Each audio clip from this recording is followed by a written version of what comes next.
Okay, I think we're going to get started.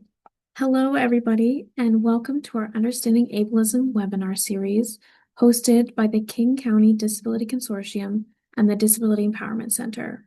My name is Sarah Marshall. My pronouns are she, her, and I am an AmeriCorps member serving at the Disability Empowerment Center as the King County Disability Consortium coordinator. I am a young woman in my 20s. I'm a young white woman with short brown hair, and I'm wearing a tan sweater that's kind of a button up.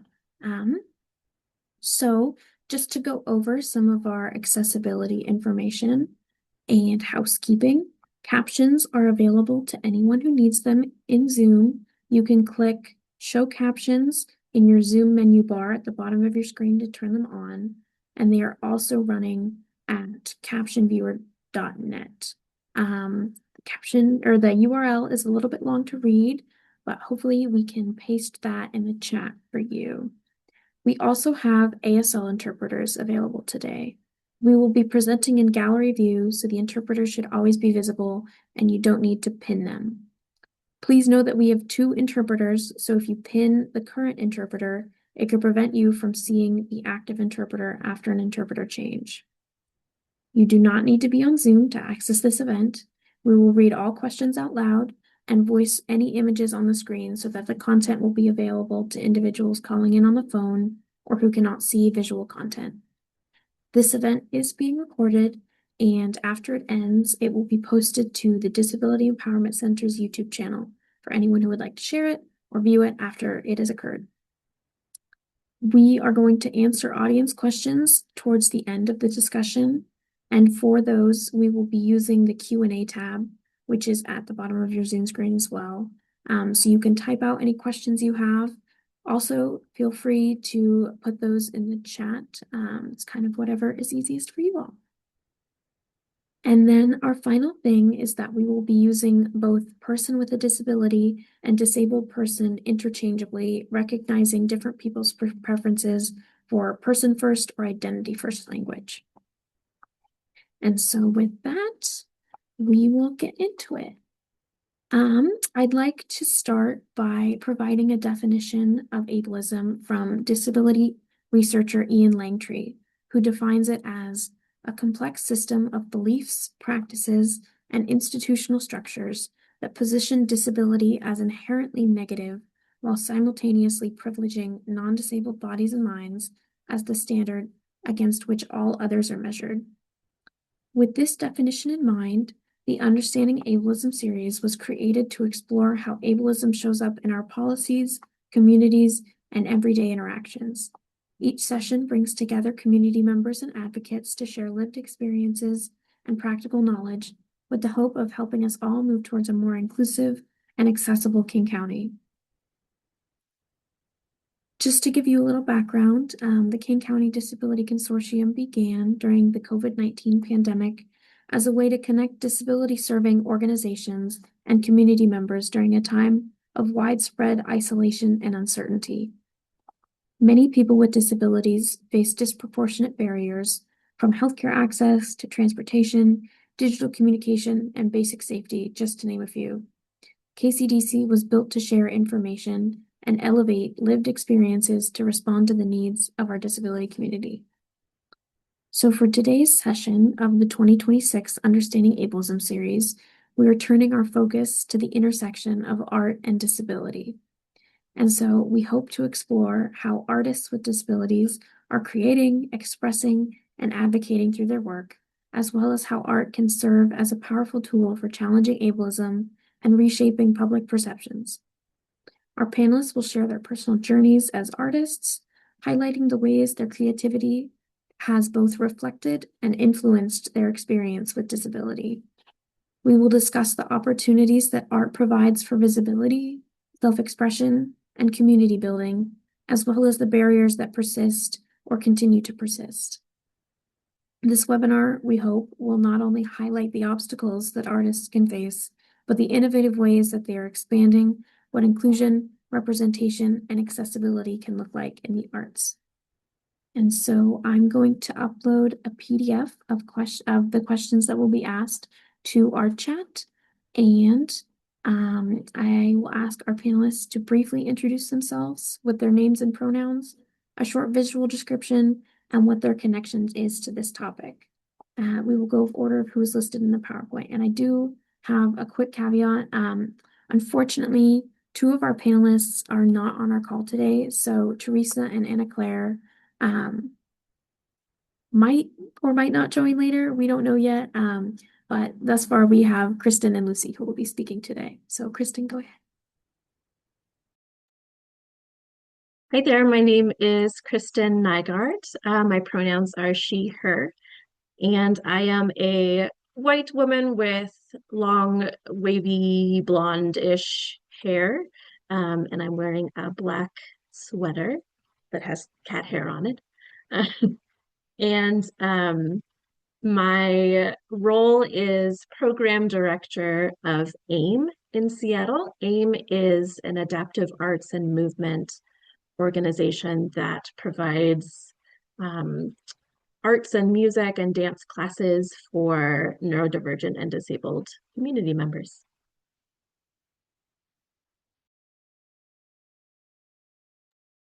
Hey, I'm Lucy, Lucy Bert, she, her. I'm a youngish white woman with dark hair pulled up in the back of my head, glasses, and a like cream turtleneck. I'm currently the executive assistant for Disability Empowerment Center. And I studied classical theater at Cornish College of the Arts. I've got a BFA in classical theater. But I currently have a artistic practice that I'm just very passionate about. I like to write creative fiction as well as sew clothes and paint and other things like that. So I've stayed within the arts post-college.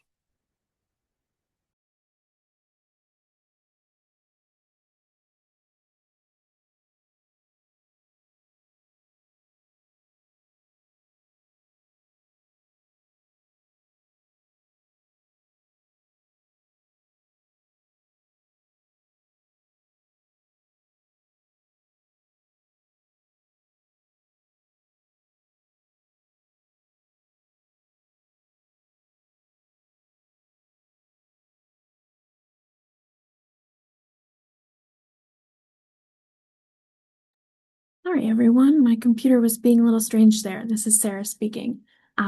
So our first question is going to be, how do you define artistic expression for yourself, and how has disability shaped that definition?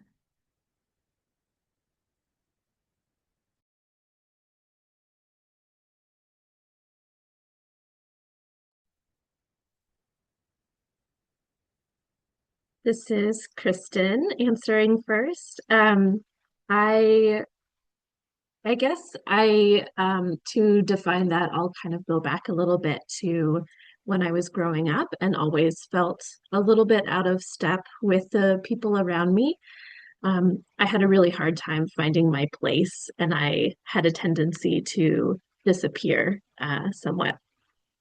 But when I found music, I discovered that I could really bring into reality everything that I was feeling inside without using words at all.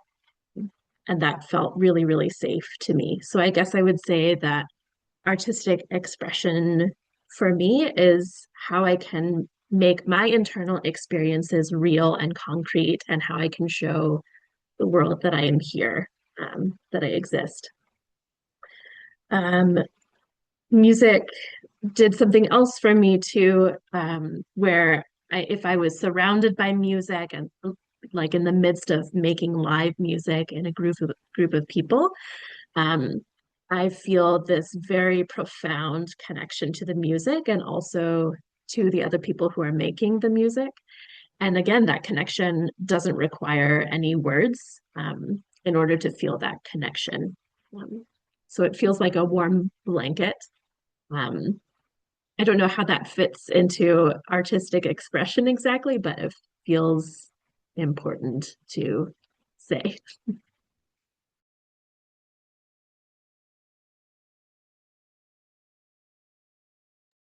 Hey, this is Lucy speaking.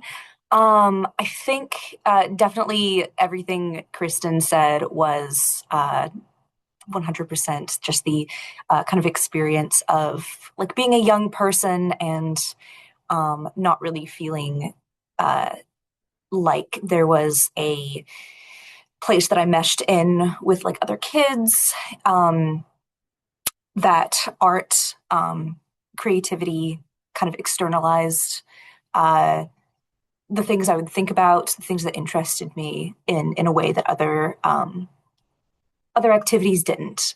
As well, I think my college experience during my college theater program kind of helped a lot with solidifying both kind of my views of disability within the arts as well as my own personal ideas of artistic expression and what art means to me within Cornish, and like definitely not that I think this isn't necessarily a negative observation on my experience at Cornish, but a lot of that program was surrounding like a very neurotypical and able-bodied way of studying theater and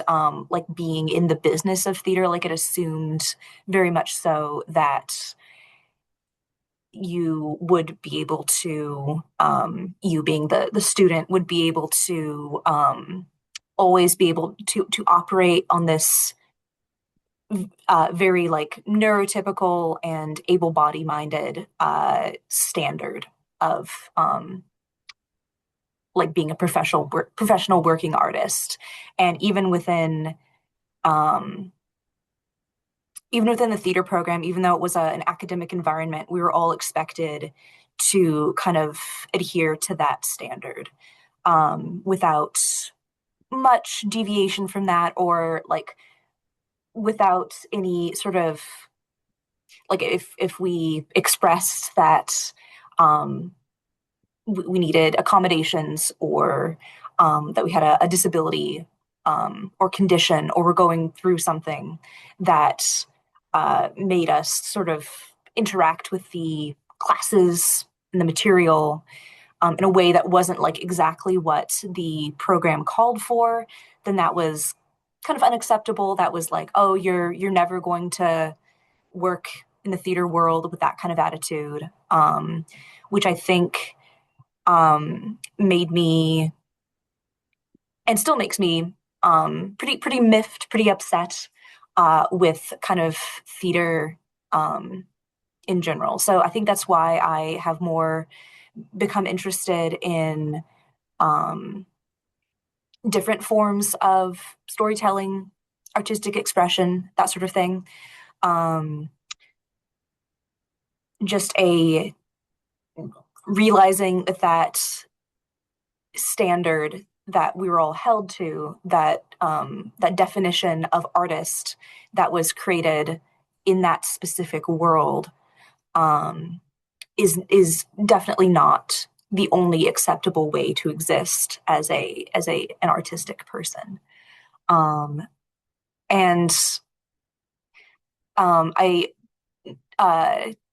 I think definitely like having like a capitalism mindset around what art is kind of contributed to all of that as well. I mean, it's a theater program about the sort of business of theater as well, and taking sort of making money out of that equation for me was the only thing that helped me sort of get out of that artistic burnout. Um, Very long answer, but uh, these are things that I think only recently have sort of coagulated and come together. Um, And I feel like a much stronger artist and a much more like healthy person having thought about it this much and come to these conclusions.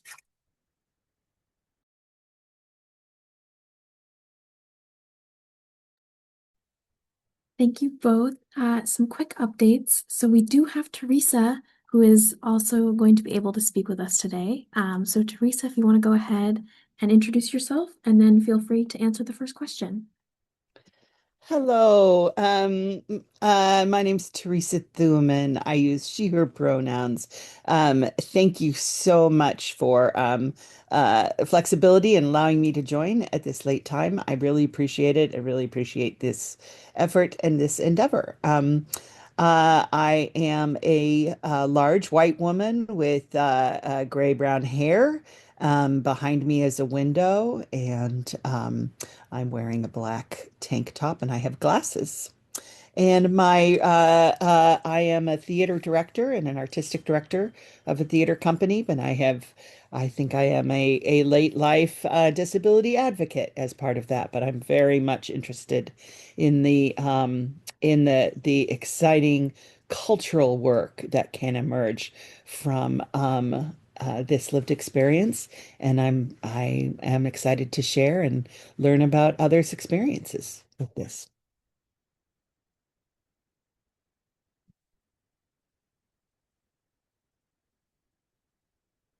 Do you want me to address the question? Oh, yes, that would be great. Thank you. Great, great, great. Yeah, I would say disability has really had a profound impact on what I would consider artistic expression. I think that kind of the journey for myself personally, a journey of losing mobility opened up so many new ways to look at the world, to look at our bodies, to look at how our bodies tell stories, and who makes the rules about how we tell stories and how we use our bodies for that. And just it has been I think a really essential part for me of the disability justice movement, and knowing that it is really kind of an arts-based movement, is that the idea of just being creative, the creativity that it takes, and the resilience that it takes every single minute to make new decisions, to adapt, to change, to find empathy with people who are experiencing things that you may be experiencing for the first time, but they've had them all their lives.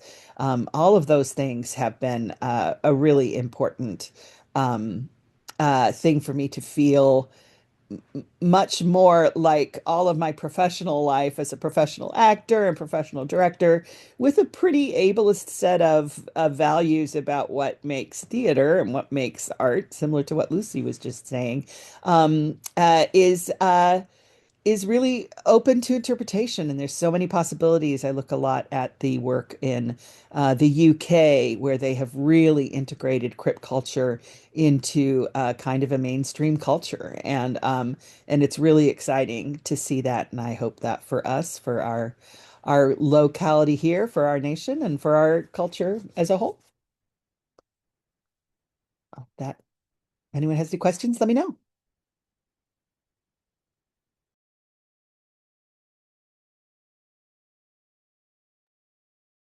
Thank you, everyone, for answering that first question. So we're going to move on to our next question, which is, has art ever opened a door emotionally, professionally, or socially that traditional forms of advocacy has not?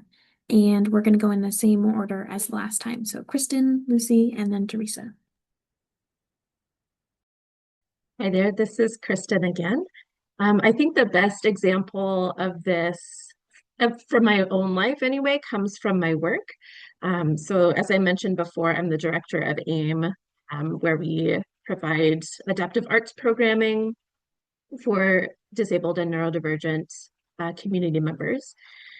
And as part of our program, we have volunteers who work one-on-one with each of our members. Most of those volunteers are high school students who need community service hours for graduation. And so that's usually what brings them to our program.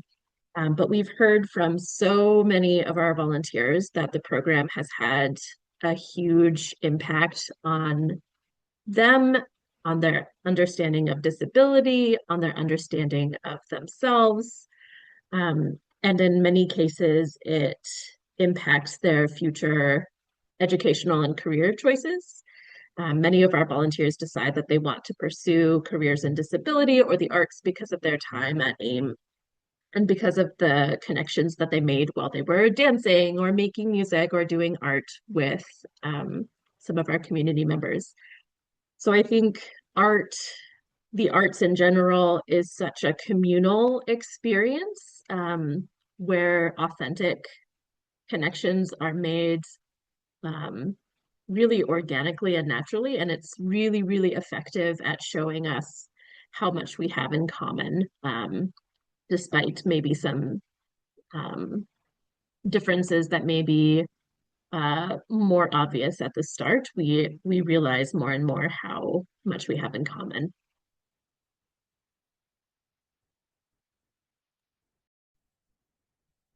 Yeah, absolutely. I think for writing specifically is the one that comes to mind immediately.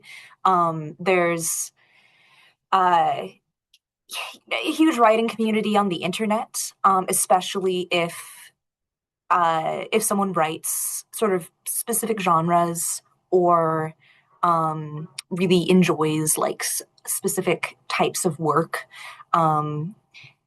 Like I think I've definitely gotten like friends that I've never met in person via the internet through like posting work on various like fiction websites, and then like getting comments or giving comments to other works, and then being able to sort of experience other people's fiction or art or what have you, and kind of getting what I consider a really in-depth view of who that person is, more so than if I had just talked to them about a different subject.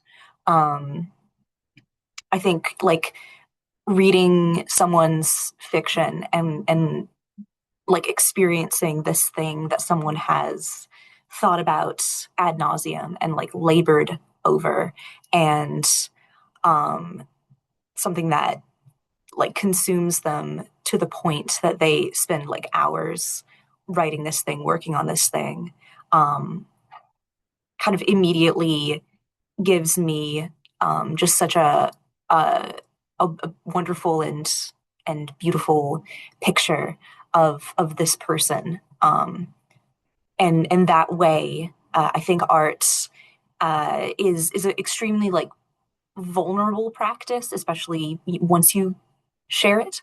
But also it makes me feel much more strong and confident in the things that I love and the subjects that I really love to research. Because it's like, yeah, this is something that I spent a ton of time on, and here it is, and you can look at it. And now that you've looked at it, you understand something about me. And to me, that is just such a huge boost in confidence to just so with such abandon and with such passion create something that is like exactly my cup of tea, um, and then other people can experience that too. They can drink that tea.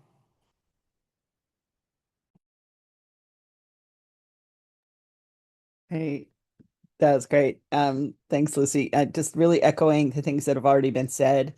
I think that for me, really, as a very young person, arts and particularly theater in particular, really was it created a new sense of belonging, a new sense of understanding what it was to use to connect with a personal and emotional life, and for have it to be meaningful for myself and other people.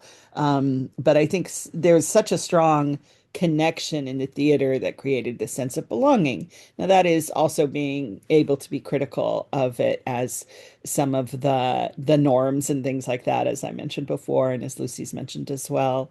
Um, and I think that then the next really big sense of feeling belonging was understanding crip culture and understanding my relationship with this idea of a cultural voice, a sense of stories that have not been told, experiences that have not been shared, the limitations that we had put on ourselves, and so this sense of freedom with that.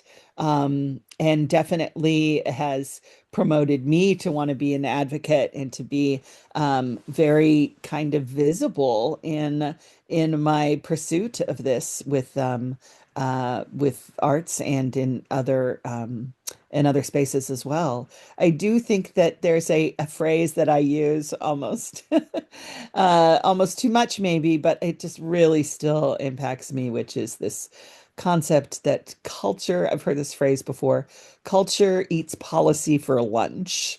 And I think that idea that really policy is driven so much by culture, and that we kind of are, it's sort of the secret that we refuse to sort of acknowledge because we want to believe that policy is independent of that, but it's we're living it all the time, every day these days, as to how a certain cultural narrative has taken hold, and now we're working to create a new cultural narrative that will eventually result in policy changes. So that is just a phrase if I could tattoo it, I would.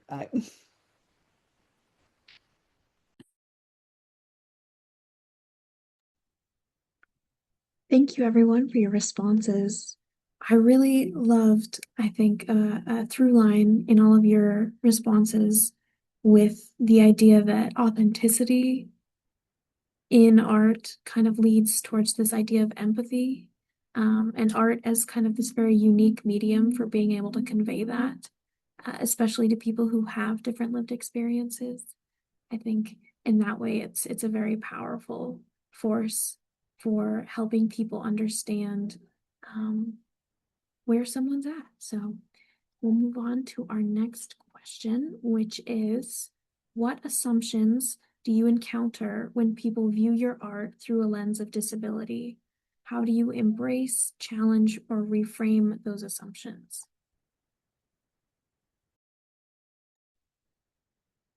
This is Kristin answering. I would say for this question, my disability is a little bit harder to detect, and so it doesn't come up super often for me, but when it does show up, it shows up as maybe somebody being really amazed that I've accomplished what I have despite my disability. But for me, I see myself as being who I am because of my disability. Um, my art and my disability and myself are all very linked in my mind. And so, I think everybody has something to say. Maybe you're going to say it with words or with dance or with an AAC device. My way to say what I have to say happens to be through music. Um, yeah, I'm trying to think if I have anything else to say about that, and I don't think I do.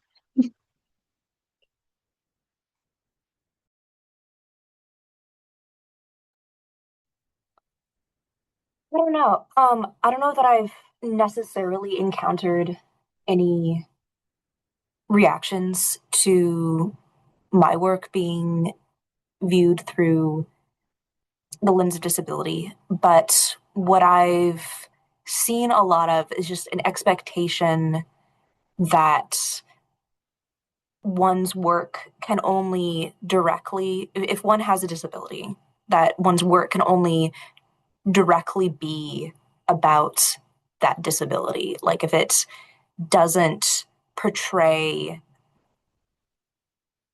very blatantly um, the experience of having the disability of the creator, then it somehow isn't a piece of work about the experience of the creator or the experience of having disability. But I think, I don't know, like artwork and stories made by a person are just so personal, that I think it's more important to um, think about a piece of work that through like the lens of someone's whole experience and their extremely precise, their extremely specific, extremely personal way that they interact with the world. Like, I know that I suffer from, I have chronic migraines. Um, and it's kind of fun and funky to kind of be like reading through something that I've written or like looking at things that I've written in the past and be like, wow, every character um, probably does have migraines just because that is how I interact with the world, is like my perception of like light and smells and kind of just expecting like that there's going to be this like baseline of like pain after every experience. And while there's not like a blatant uh, thread of kind of this chronic pain through like my works, um, everything, like I interact with the world with that mindset. So I think it's a lot more nuanced than a lot of folks give it credit for. And I think if people who consider themselves to not have a disability, um, who are artists or storytellers, look at their work, I think they will find a lot more nuance um, in their own work, if they look at it from an incredibly personal point of view, um, rather than thinking of it in like a oh, people who have disabilities have this work, these stories that are over, they live over here in this pen, and then we have our stories and our experiences. I think it's a lot more nuanced than that.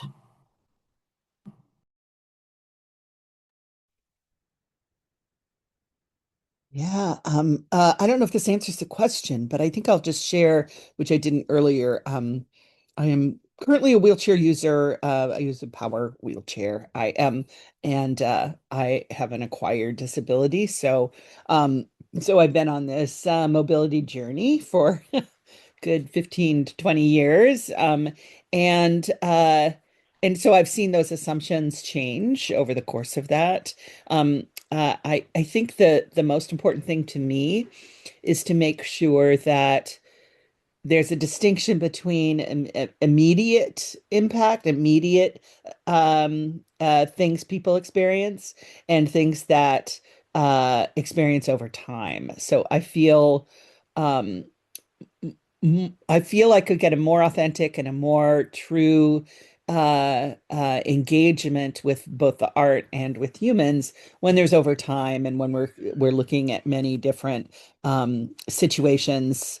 Uh, uh, and so, for instance, for me, being able to move into the chair was like a huge freeing event because of my world had gotten very, very small. Um, and um, and so I really work to make sure people understand that, but mostly I just live that way with a real sense of joy and celebration of being able to get around and do the things that I can do and connect with the people that I can connect and do the art that I can do. And I just see that hopefully there's a sense that my doing that and not being shy about it, not hiding it away, but being very open and direct about that, helps to reframe those assumptions. I think that some people who kind of encounter me for the first time in the chair are like, oh, there's a lot of pity, weird stuff, and I just immediately want to make sure it's really clear that this is a great, great thing to be able to have this tool for living, and has made my quality of life go up exponentially. I think those are the main assumptions, I think. Hopefully that helps that.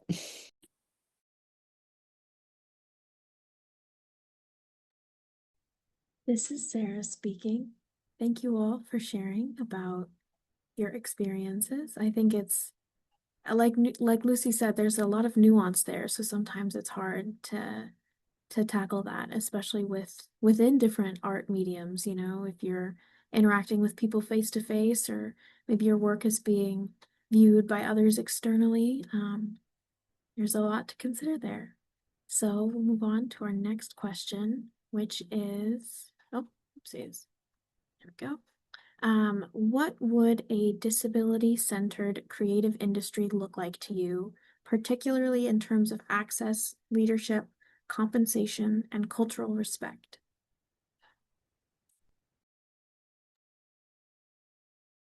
This is Kristin answering. I think the main thing that comes to mind for me is there is such a high value placed on productivity, and that excludes so many people. So I like to imagine a way that we can rebuild everything from the ground up and place our value on the idea that everyone has something to say. You're valued not based on how much you can produce, but just based on the fact that you have ideas to bring to the table. I also think about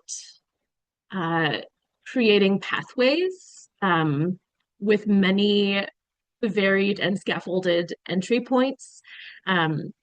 Just speaking about the little microcosm of the organization that I work for, we have disabled members of our community who are participants, who then become volunteers, who then become interns, and then become staff members, and they're supported to enter that pathway at any point. And we make sure that at whatever point you want to engage with the community, you get the support that you need, no questions asked. So I just feel like we need more of that, more entry points, more pathways of engagement. I think, speaking for me, that's what I would have wanted more of when I was entering my career and my creative practice, and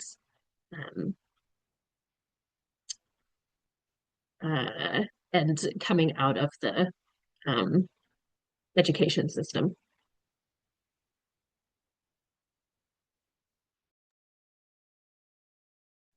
If we're talking a perfect world or perfect system, there wouldn't need to be a question of money within artistic practice. It would be much more integrated in like baseline modern Western culture. I think a lot of my frustrations are probably shared by a lot of people, so they won't be terribly original. But so much of what I've noticed about like the professional artistic world revolves around just being able to like not be paid for things for like a really long time or possibly forever, and being financially independent, and not like needing a job. Many of my peers came from very, very moneyed backgrounds, and that was and I did not. and that was a definite like divide between me and them. Like they would be able to spend their whole summers auditioning, while I and people from a similar background to me would not be able to get those opportunities, because of having to work, or in my case as well, sometimes having a migraine attack. But I think in a perfect world, I think having a universal basic income would make a unbelievable difference to people with disabilities as well as people without disabilities. As well, I think that would help with another big issue within sort of creative industries, which is the competitive nature of it. I'm mainly talking about theater here because the arts that I am doing now, the writing and stuff, I'm a hobbyist, so I mostly have more of a perspective on the actual like industry side of theater, and this is just my personal experience with that. A lot of the Again, I think a lot of my peers and a lot of my professors and folks like that um, were considered my like competition. And I truly think that without such an emphasis on like making money and the prestige of having money, that the uh, some of that sense of like me versus them would uh, hopefully be alleviated. Maybe I'm being naive here. Um, I also find it very interesting that I think most people, no matter if they um, have a disability, identify with having a disability or not, um, most people have some strong desire to be creative, or have some kind of creative practice. And I think that takes so many forms. Um, and I think having a society that views like art and creativity as not this separate category of activity, but something that is integrated within um, daily life and daily existence. Um, Having that be a priority would make a huge difference to kind of everyone's view of art, that it's not this thing that you have to like constantly strive toward and that you can be excluded from, but that it is rather just a baseline indicator of humanity, having a some kind of creative practice. um, Really, I think capitalism is the issue, and I don't know what to do about that. Um, but I think there is a world where money can at least have less of an impact on money and one's like financial privileged backgrounds, etc., can at least have less of an impact, rather than what it feels like now, which is that it feels like everything. Um, that's just my hope and my dream.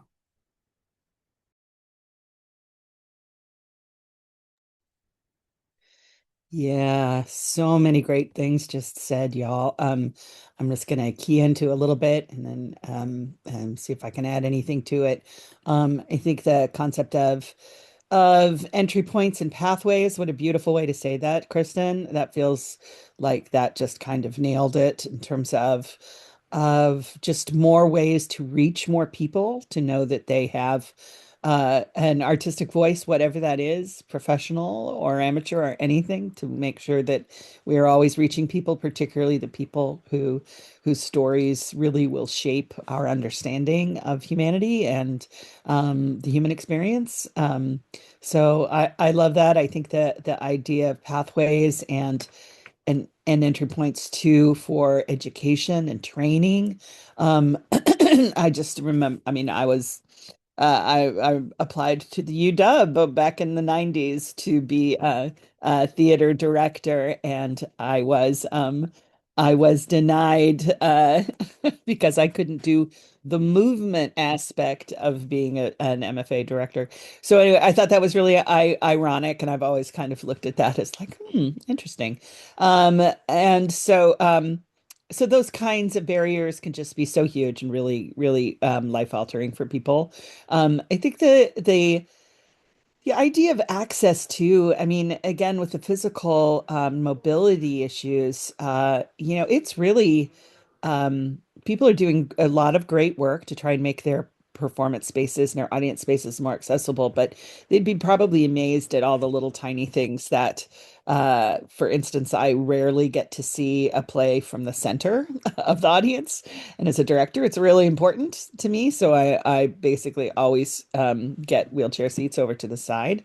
And usually that means that I only get like part of the set design. And sometimes actors walk into corners that I can't see and things like that. So those kinds of things kind of stick out to me personally. In terms of leadership, definitely disability led, I think is really important. And organizations that are disability led and that frame and lift up leadership capabilities and competency of people with disabilities. Because I think that, yes, we have extra to bring, but we also can meet the the bare minimums of what's needed in terms of competency. And that may surprise people. And then compensation and cultural respect, really picking up on what Lucy said too, and just getting into the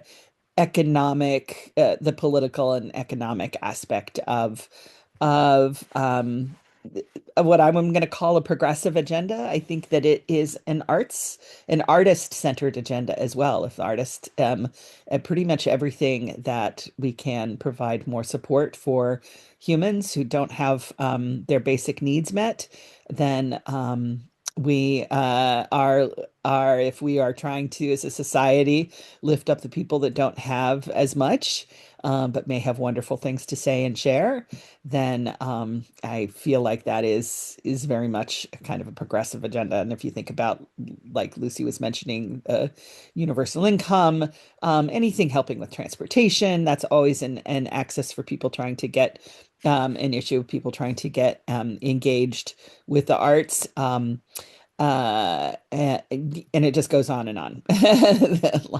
Longer lists. But it affects artists, but then you add other elements of marginalization onto that. You're already an artist, so you're probably under the poverty line, and then you add other things to that, and it's a pretty quick downward economic spiral as an artist and sustainability. And cultural respect, yeah, boy, that's a big one. I don't even know how to address that right now at this moment in time. But I love it when we are able to transform people's understanding of themselves and others. That feels like uh, that feels like I get what I need from cultural respect when I see that happen. Hope.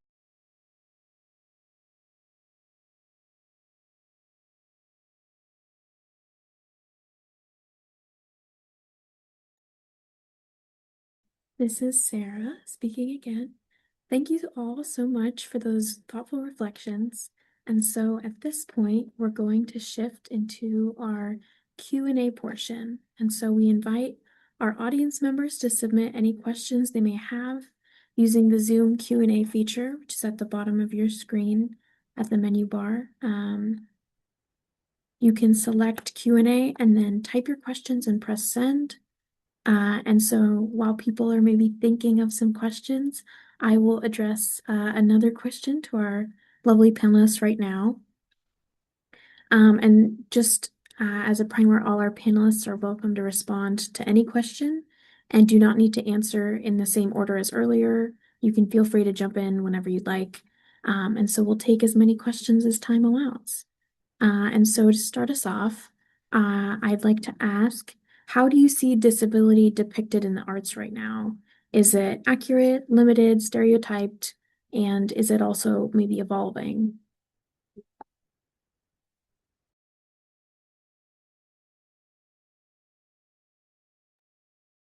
I'll go. I see it as all of those. I don't see it as one single one of those and a matter of shifting degrees. So uh, I see it depicted more and more in again, as I mentioned about the UK. I mean, it's in a lot of popular culture in the UK that it's just not even talked about. There'll be characters written in that have disabilities, and it's not even a topic of conversation in terms of the plot or the story. They're just human beings doing what they do.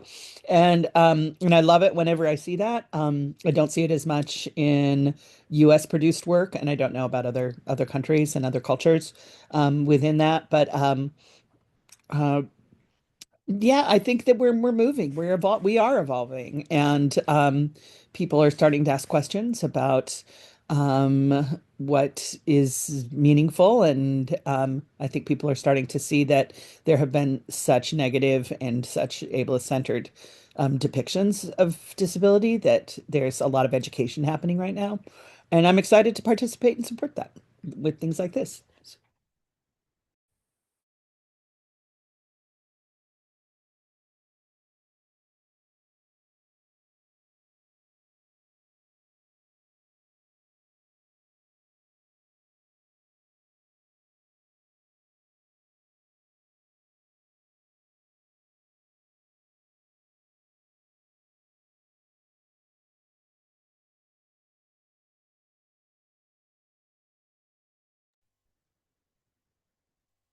Okay, so we'll still wait and see if any questions arise. I will ask another question to our lovely panelists. And so this question is going to be about art institutions. And so I wanted to ask, what responsibilities, if any, do art institutions have in supporting disabled artists beyond compliance level accessibility?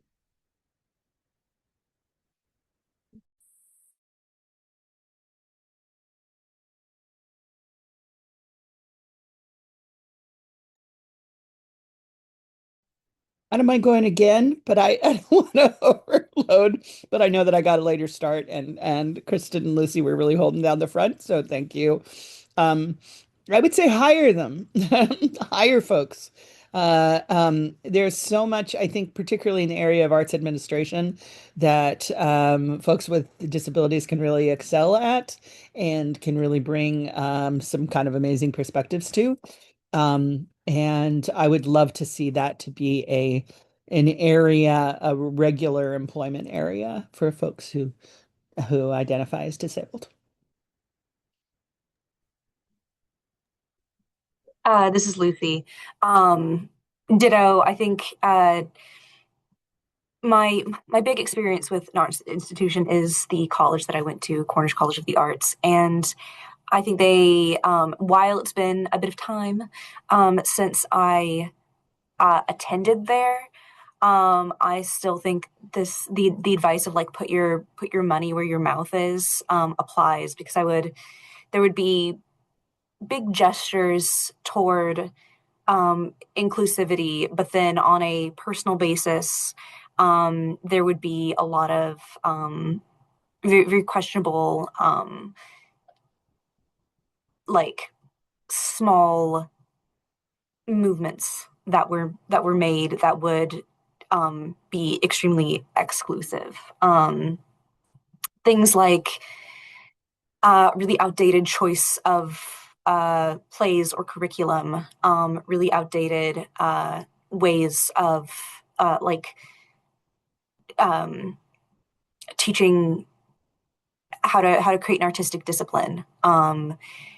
And ultimately, it was like for the big plays that were put on, the student productions, the um, the same people would be cast as leads, or romantic leads, or so on and so forth. So you would just be seeing the same people spotlighted, which that would never be people who did not fit sort of a visual um, standard. Once again, that was maintained. Um, and I think listen to my other piece of advice would be to listen to the people who both are within the organization, and also folks who see like the plays, the productions, the shows, etc. Um, and instead of just putting on the same thing over and over, to actually evolve like the portrayal of characters. And I think that is happening with some of the theater that I've seen. Mostly I watch a lot of Shakespeare, so a lot of the casting calls for various classical plays that I see, I definitely have noticed a lot more flexibility in casting than I had seen in the past. But yeah, I'm going to second also the hire them. I think that's the main thing, is like you can make as many proclamations about inclusivity as possible, but if you only hire able-bodied, neurotypical people, white people, then you're never really going to make any kind of change. Nothing's ever going to happen.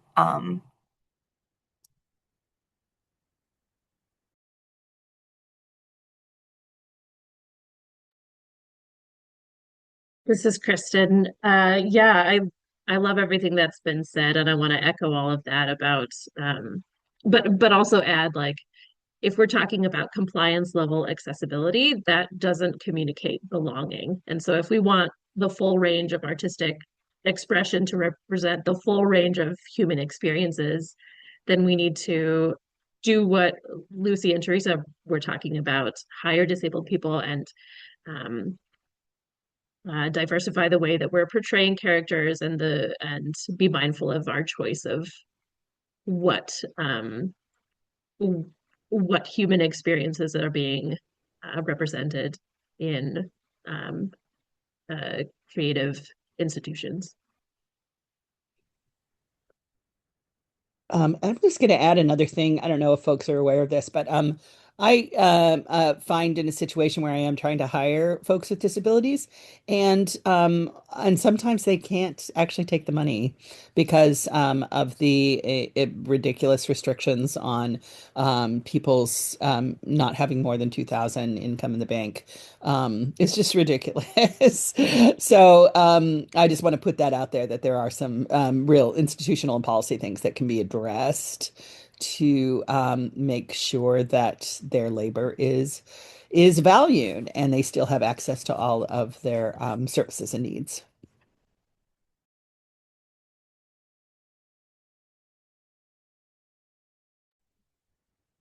Those were some really great points. I definitely agree with everything that has been said, especially in the sense that I think the accessibility level sometimes can feel very performative, for institutions who are trying to recruit people or promote their own missions, values, products, whatever.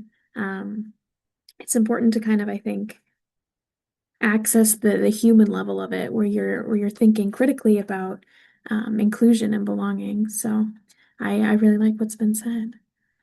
I'm not seeing any open questions, so I'll go ahead and address one more to you guys, and then if we don't have any other questions, maybe we will end a little bit early. And so this one is very open, and I think you can say as much or as little as you'd like, but I wanted to ask, whose interpretations of your work matter to you and why?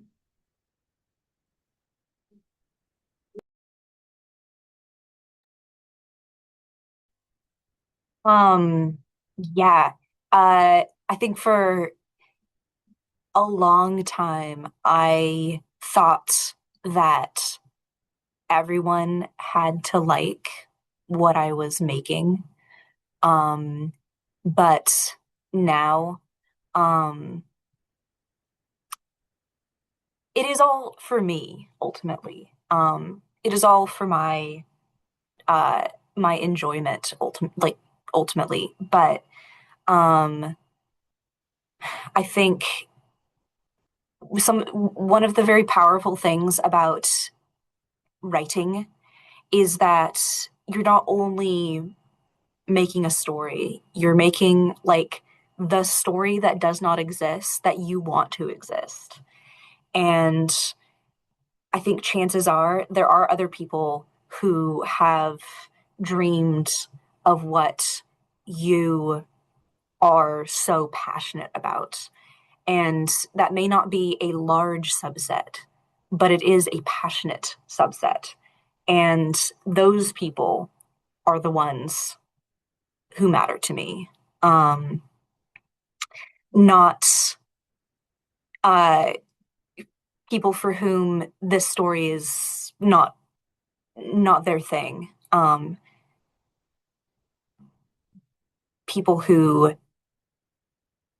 kind of understand where I am coming from. That's whose interpretations matter.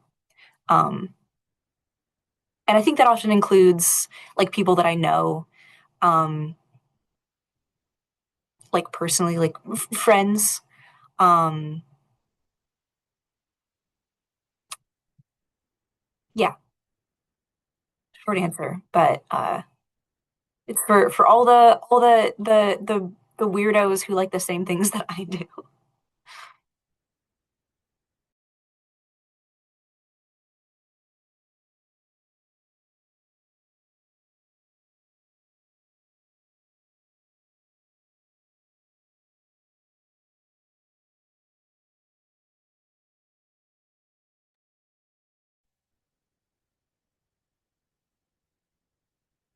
And sneaking in here, just again, not wanting to step on anyone, but as a theater director, I am actually an interpretive artist already. So the folks who interpret what I interpret would be audience and critics, reviewers, and dramaturgs, and I would encourage more folks with the lived experience of disability and many intersectional lived experiences to find their place and their voice as critics and reviewers of art and of theater, because I think that uh, the idea that the critics sort of are the standard bearers for a culture or a society, and I think that diverse lived experiences add to that immensely, and I think it's really important to have that. So I would say that I think as I said earlier, I just live and breathe for those moments when someone is as struck by um, how profound the work can be and entertaining the work can be, and kind of sees everyone themselves and all of us differently. That's meaningful.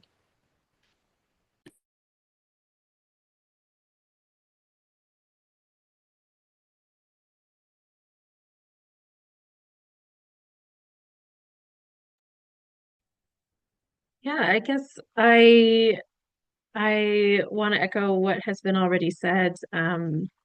Ultimately, my creative practice is for myself, and if it resonates with somebody else, then that's just a bonus on top of my own enjoyment.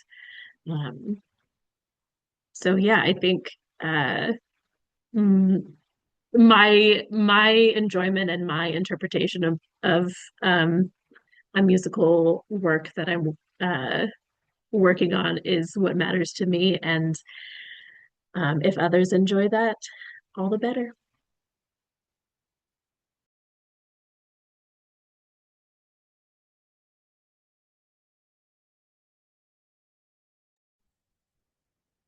All right, unless we have any last minute questions, I think we'll go ahead and start wrapping up. So thank you so much to all of our panelists for sharing your time and expertise with us today. And thank you to everyone who joined us for this Understanding the Ableism webinar. Before we wrap up, we would really appreciate your feedback. Your input helps us measure impact and improve future webinars. Please complete a short post-webinar survey using the QR code on the screen or a link I will put in the chat. And then a quick reminder that today's session was recorded and will be posted to the Disability Empowerment Center's YouTube channel. So if you would like to revisit the conversation or share it, you can access it there. And it should be posted in the next couple of days, hopefully. We also hope you'll join us next month for our upcoming Understanding Ableism webinar, which will be on March 17th, and we were going to discuss models of disability. So thank you to everyone for being a part of this conversation, and have a wonderful rest of your day.